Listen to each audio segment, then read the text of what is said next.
Nous savons que Shanks est très similaire à Tyr dans la mythologie nordique qui maintient la loi et l'ordre et conserve l'équilibre. Un épiste a un seul bras, il maintient la paix et met fin aux guerres.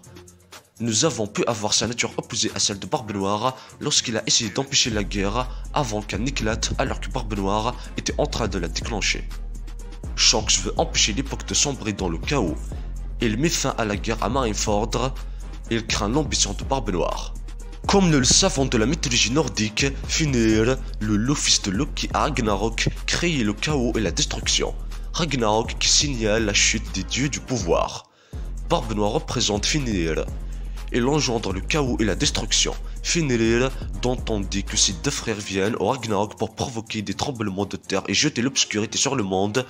Ces deux frères sont justement les pouvoirs de Barbe Noire, l'obscurité et la destruction. Ces deux frères pourraient être liés au drapeau à 3 têtes que nous voyons, comme le seul autre équipage avec plusieurs Jolly Rogers est celui des frères de Calvin avec 2 capitaines. Ce qui signifie que 3 crânes c'est 3 capitaines. On dit que Fenrir a 2 fils, Skoll et Hati, qui chassent respectivement le soleil et la lune. Pour les dévorer au Ragnarok, le soleil et la lune sont détruits par des trous noirs. Le soleil, la lune et les trous noirs sont des formes de matière astronomique. Barbe Noire a les pouvoirs des ténèbres et son attaque la plus emblématique est le trou noir. Il a le pouvoir de détruire toutes les formes de matière astronomique. Dévorer le soleil est une métaphore pour dévorer l'aube et jeter les ténèbres. Je crois que le soleil et la lune représentent respectivement le monde de Joy Boy et d'Emo. Soleil égale Joy Boy, lune égale Emo, trou noir égale Barbe Noire. Je crois que Joy Boy est le dieu soleil Nika. Emo possède les pouvoirs du dieu de la lune Zoan et leur monde est actuellement le monde de la lune. Barbe Noire et Shanks sont clairement destinés à s'affronter.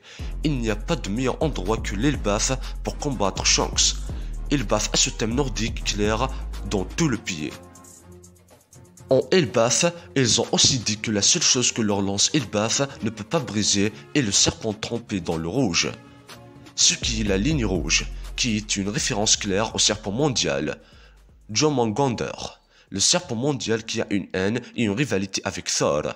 Thor, le dieu de tonnerre qui manie le légendaire marteau Mjolnir, qui a la capacité de créer des éclairs, des tempêtes et de la pluie.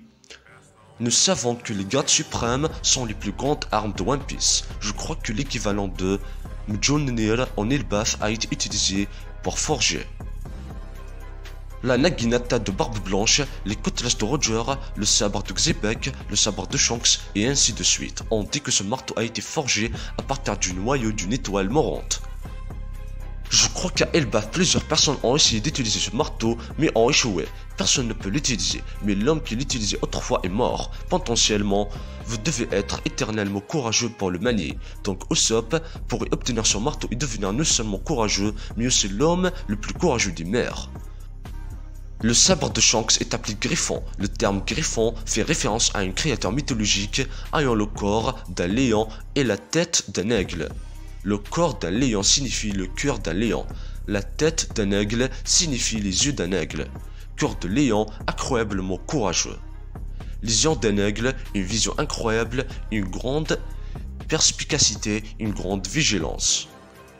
Et Shanks possède ces 2 caractéristiques. Il n'a pas hésité à donner son bras pour Luffy et à débarquer à Marineford pour arrêter la guerre. Il a également vu la menace imminente de Barbe Noire. De plus, Oda a récemment déclaré que cette personne combattra cette personne. Et je crois que c'est Shanks contre Barbe Noire. J'espère que cette vidéo vous a plu. Si c'est le cas, n'oubliez pas de vous abonner à la chaîne et d'activer la cloche de notification et de partager et liker la vidéo. Et à bientôt pour une toute nouvelle vidéo. Ciao.